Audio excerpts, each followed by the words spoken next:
ఒక అడవిలో ఒక పెద్ద చెరువు ఉంది. దానిలో చాలా చేపలు ఎంతో కాలంగా నివాసముంటున్నాయి. ఆ చెరువు అడవి లోపల ఎక్కడో ఉండటం వల్ల చేపలకు శత్రువులు లేకుండా హాయిగా ఉండేవి.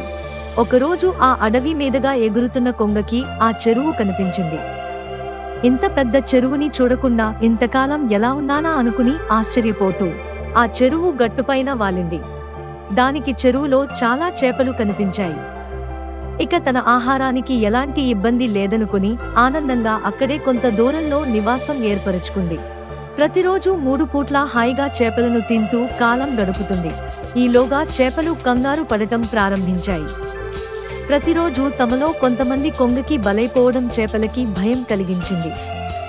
ఇలా అయితే కొన్ని రోజులకి తామెవరమూ మిగలమని తెలుసుకొని ఒక రాత్రి చేపలన్నీ కలిసి కొంగ బారి నుండి రక్షించుకునే ఉపాయం ఆలోచించసాగాయి.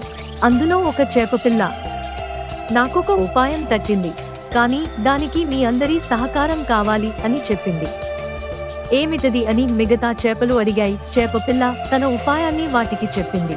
ఆ మరుసటి రోజు ఉదయాన్నే చేపల్ని తినటానికి కొంగ చెరువు వద్దకు వచ్చింది.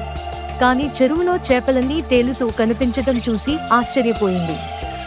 చూస్తుంటే ఈ చేపలన్నీ చచ్చినట్టున్నాయి, ఏమై ఉంటుందో అని ఆలోచించసాగింది. ఇంతలో ఒక చేప నీరసంగా పడుతూ లేస్తూ కనిపించింది. కొంగ ఆనందంగా ఆ చేపను పట్టుకోడానికి ముందుకు వచ్చింది. కాని ఆ చేప కొంగతో నీకు బతకాలని ఉంటే నా మాట విను అన్నది. కొంగ ఆగి ఏమిటో చెప్పు అన్నది. నిన్న రాత్రి ఒక నాగుపాము చెరువు దగ్గరకు వచ్చి నీళ్లు తాగబోయింది. ఈలోగా ఒక పెద్ద చేప దానిని కొరికింది. దాంతో కోపం వచ్చిన పాము చెరువులో విషాన్ని కక్కి వెళ్లిపోయింది. దాంతో చెరువులో నీళ్లన్నీ విషమయం అయిపోయాయి. అందుకే చేపలన్నీ చచ్చి తేలుతున్నాయి. నేను కూడా ఇంకో క్షణంలో చావబోతున్నాను. నన్ను తింటే నువ్వు కూడా చనిపోతావు, జాగ్రత్త అని చెప్పింది చేపపిల్ల.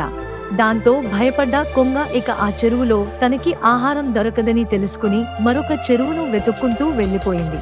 చేపపిల్ల పాచిక పారినందుకు చేపలన్నీ ఎంతో సంతోషించాయి.